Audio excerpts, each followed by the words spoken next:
হ'ব এই অৱস্থা ৰাজ্যত আৰু দাদা কিবা হেতু সাৱধান হ'ব লাগে এই ঠাকুৰ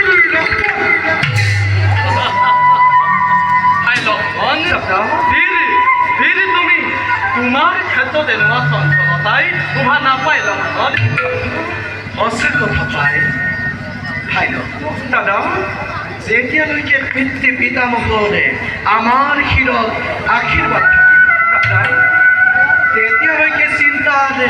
নেদেখোঁ